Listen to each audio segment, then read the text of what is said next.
કમોસમી વરસાદે વિનાશ વેર્યો છે। માવઠાના મારથી ગીર સોમનાથ જિલ્લાના ખેડૂતો પાયમાલ થઈ ગયા। કમોસમી કમઠાણને કારણે ઉના અને ગીર ગરડામાં તારાજી સર્જાઈ, ત્યારે ધરતીપુત્રોને કપાસ, મગફળી સહિતના પાકમાં મોટું નુકસાન થયું છે।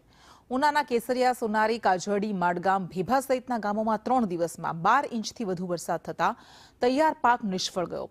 કેબિનેટ મંત્રી અર્જુન મોઢવાડિયા અને પ્રદ્યુમન વાજા પાક નુકસાનીનો તાગ મેળવવા માટે આવ્યા, પણ ખેતરમાં જઈ તાદની વેદના જાણ્યા વિના 5 ખેડૂતો અને ઉનાના ધારાસભ્યને કેસરિયા બોલાવી મીટિંગ કરી। ત્યારે ખેડૂતોના મોઢે આવેલ કોળિયો છીનવાઈ ગયો છે। ધરતીપુત્રોની 4 મહિનાની મહેનત પર માવઠાએ પાણી ફેરવી નાખ્યું છે।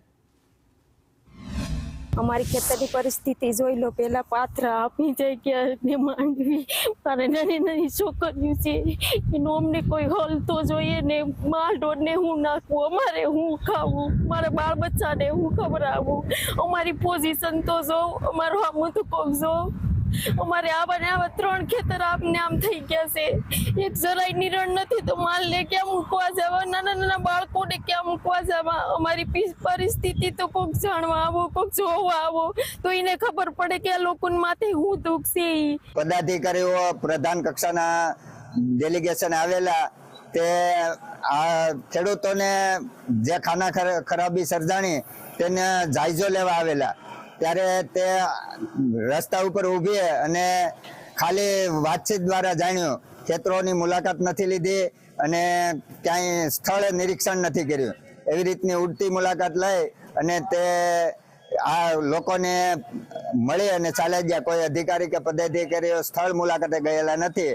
અતિશય ખાના ખરાબી છે। લોકોને રાહત પેકત મળવી જોઈએ અને ખેડૂતોને ભયંકરમાં ભયંકર નુકસાન છે।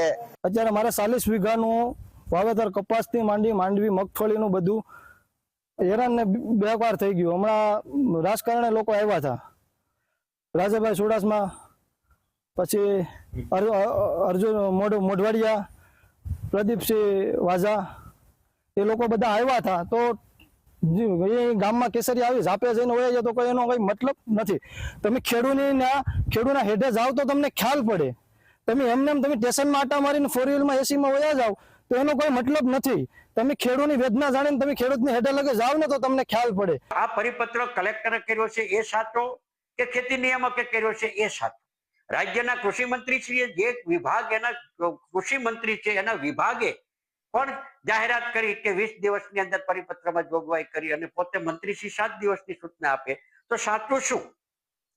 જે રીતે સર્વેની ટીમો તૈયાર કરવામાં આવી છે અને એ ટીમોનું અને સર્વેની ગાઈડલાઈન જે નક્કી કરવામાં આવી છે એ જોતા તો આવનારા દિવસોની અંદર મોટે પાયે